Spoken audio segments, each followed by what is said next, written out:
Snow White, Mirror of Lies. Chapter 1. In the Kingdom of Ebony, nothing is as it seems. 25 years ago, Queen Lila made a wish for a baby with skin as pale as snow, lips as red as blood, and hair as black as the night sky. She got her wish in a baby as fair and beautiful as the kingdom itself. The baby was named Snow White. But soon the queen died, handing the throne over to the king's new wife and Snow White's stepmom, Queen Victoria. Queen Victoria seemed nice, but she was really a vain and selfish queen who brought a magic mirror with her. That was the first time things weren't as they seemed in the kingdom. What the subjects thought was a kind-hearted queen was a wicked stepmother in reality. And now, 25 years after Queen Lila made her wish, Snow White is all grown up, and she is the new queen. Victoria is gone, dead, after trying to poison Snow White with a ruby-red apple many years ago, and now it is Snow White's throne that subjects gather around with their troubles and concerns. And Snow White is so good that she wholeheartedly listens to every problem and finds a just and kind solution. The line is always long, because the kingdom isn't as it seems. Subjects are hiding secrets. The magic mirror, which now lurks in the attic, is hiding secrets as well. But the castle that Queen Snow White lives in is the most mysterious of all. For Snow doesn't know it yet, but things in the castle are never what they seem to be. And she can't trust anyone. Snow slipped her green sleep mask off and put on her golden crown. It had diamonds, rubies, emeralds, and sapphires that the 7 dwarfs had mined for her. Doc, Dopey, Sleepy, Sneezy, Grumpy, Bashful, and Happy, the 7 dwarves, were her best friends in the world. They had taken her in when she didn't have a home, about 6 months ago. And now she remembered them, every day with a crown. Snow pushed down her comforter and jumped out of bed. She was excited for the day ahead, helping people with their problems. And for her free hour, Snow really wanted to go berry picking. She hadn't done that in a long time. Not since she was crowned queen, at least. Snow pulled on a red sundress with yellow frills and some sleek black Mary Janes that had belonged to her mother, Lila. Snow felt a lump in her throat. She missed her mother every day. And her father, who had died in a war when Snow was 7. Ignoring any sad thoughts for the moment, Snow opened her door and raced down the hall for a quick breakfast before a long day. "Good morning, Donna," Snow said to the royal cook. "Good morning, Your Majesty," Donna said with a bow. "What are you thinking today? Eggs? French toast?" Snow thought it over and sighed. "How about pancakes? They were my mom's favorite." Donna frowned and gave Snow a hug. "Are you still missing her?" "Of course. She died when I was 3. I barely remember her." Donna gave Snow one more squeeze and let go. "Pancakes it is. What flavor would you like? Blueberry? Apple cinnamon?" Snow gagged at the thought. "Please no apple cinnamon, Donna.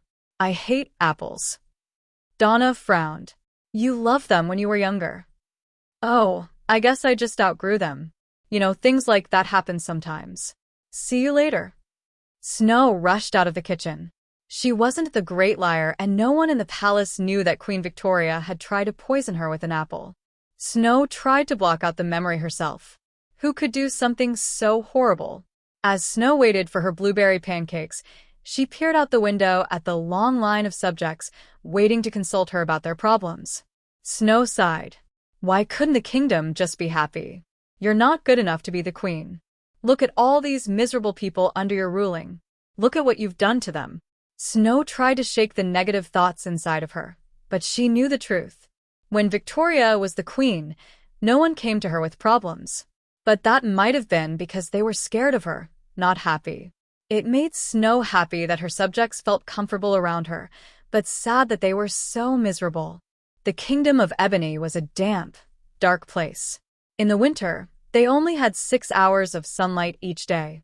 Snow knew they had to save their crops now, while it was still autumn, or the kingdom would starve. Snow shivered. It was getting cold in the kingdom already. "Breakfast is ready," Donna called, carrying out a tray of buttery pancakes on a silver platter. Snow breathed in the gooey blueberry scent and felt a rush of warm air. Things were going to be okay. She knew it. After daintily scarfing down 2 delicious cakes, Snow headed off to brush her teeth, comb her hair, and then headed to the throne room. "Good morning, Rico," she said to the security guard in the throne room. "Good morning, Your Highness. Ready for the first visitor?" Snow nodded, and the door came open. A blast of cold air hit Snow in the face. She shivered and sat up straight. It was the farmer's daughter, Jenny. Jenny, wearing a beige dress, bowed in front of Snow. Then she came forward with her request. "Queen Snow White, I come in place of my father, who is much too busy on the farm to wait in this line." She paused. "No offense." Snow nodded for Jenny to continue. Jenny took a breath. "Our cows won't last another frost without a barn, but we don't have the money to build them one." Snow frowned. If Jenny needed money for something reasonable like that, Snow couldn't refuse. But according to the royal treasurer, money was tight. Snow needed some for the winter festival and some for crop storage in the neighboring kingdom of Ashton. There was hardly enough left to give to subjects. I'll consider your request," Snow says. "I'll get back to you about that in a few days." Jenny frowned. "But the next frost is coming tonight. Our cows will die." "I'm sorry, Jenny. Tell your father his request has been denied." Jenny froze in place. "What?" Snow's throat burned. She was trying not to think of what she was doing. "I'm sorry, Jenny. You can't do this. You can't." Jenny cried, obviously trying to hold back tears. Rico picked her up and carried her out of the throne room, Jenny yelling the entire time. Snow knew she had made a mistake. Snow didn't want to see any more guests that day. She pleaded with Rico to just give her the day off. Rico told her she had to, as queen, and so she reluctantly let him bring the next request in. A middle-aged woman in sunglasses and a tight black dress strutted into the throne room. She wore her black and gray hair back in a tight bun, and she carried an expensive-looking purse. "Name?" Snow asked. She didn't recognize this woman, even though she took it upon herself to know everyone in the kingdom. The woman took her sunglasses on, revealing her icy blue eyes. "I'm Chandra Jones, manager of the Ebony Marketplace." Snow nodded. "What is your request?" "The marketplace storage shack had a break-in last night," Miss Jones told her. Snow gasped. There were never break-ins in the Kingdom of Ebony. There were no robbers or bad people, at least now that Victoria was off the throne. Shaking, Snow prodded the woman to continue. "What was stolen?" "Not much," Miss Jones admitted. "Only a dozen apples, a cup of brown sugar, some vanilla, a chunk of butter, 2 lemons, and our entire supply of cinnamon." "That's really weird," Snow admitted. "First of all, we never have break-ins. Secondly, who would want those things in particular?" Ms. Jones shrugged. "Maybe they were Maybe," Snow said, but she wasn't convinced. "Anyway, what are you proposing?"